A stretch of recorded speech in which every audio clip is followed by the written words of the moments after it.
usually record labels have some sort of, predicted kind of sale or whatever based on the single and the pre-orders or something. You know what that is right now? Nah, I'm definitely not that kind of artist at this point, man. I'm, sales and, I'm just getting warmed up, you know what I'm saying? And Trump Music 0 to 60 is a warm-up project. And it's a warm-up, it's a setup actually for the March release. I would assume by then they'll start counting and worrying about that. Okay. But I mean, they know who I am, they know who they're dealing with, you know what I'm saying? And I'm growing, like, you know what I'm saying? And definitely, you know what I'm saying? Definitely not doing Bieber numbers. You know what I'm saying? I'm just coming up, man. So I couldn't like if I get distracted with that element of it, if I even think about that, it's taken away from what I'm here to do, and that's make great music. I feel you. Because this is actually your second record deal, right? Your first deal was with what label again? Columbia. The The rite of passage for artists. It's the 50 went through there too. It's the go-to label. It's like you just check in over there and check out. So nothing happened over there when you got signed? Nah, nothing happened at all. We shot a video and that was it. And then we went back to the streets. Did you get any upfront money at all in that deal? I mean, yeah, of course I got some advance money. I, got a car, you know what I'm saying? Right. Old school, and got a little crib in Alabama. Started renting out, but that money was gone real quick, Sure. Then it was back to just being underground again. Now, how did the Interscope deal come together?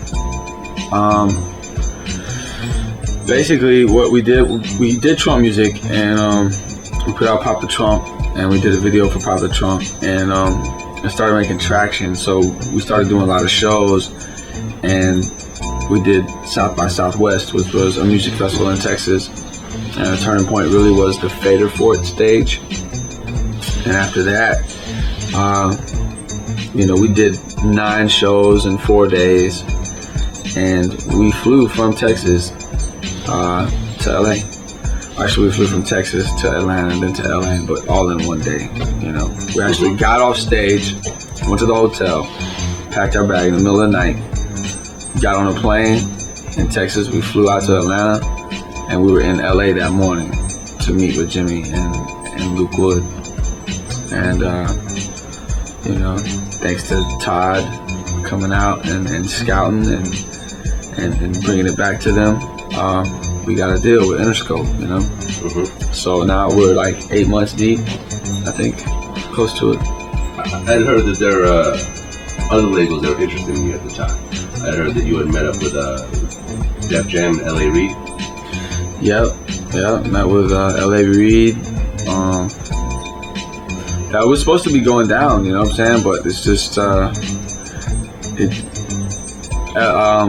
Jimmy Iovine, and Luke made more sense to us creatively, and obviously, the business was right too, but I mean, really, creatively, we had put a lot of work in, and they understood what we had done as Ghetto Vision, just the crew, Kawan Prather, Courtney Seals, Jeremy Jones, Willpower, Regina, Seneca, Adesina. We had put in a lot of work together as a crew and as a unit. So we needed a situation that would allow us to just breathe and really just nurture what we had created, And I mean, it kind of goes back to your question earlier about numbers and all that. It's like they could easily throw me on TRL tomorrow, but it's like that's not the avenue we were looking for. You know what I'm saying? We understand that this might be the slow climb, but it's the right climb for me, and it's long term. I'm looking for a long career, and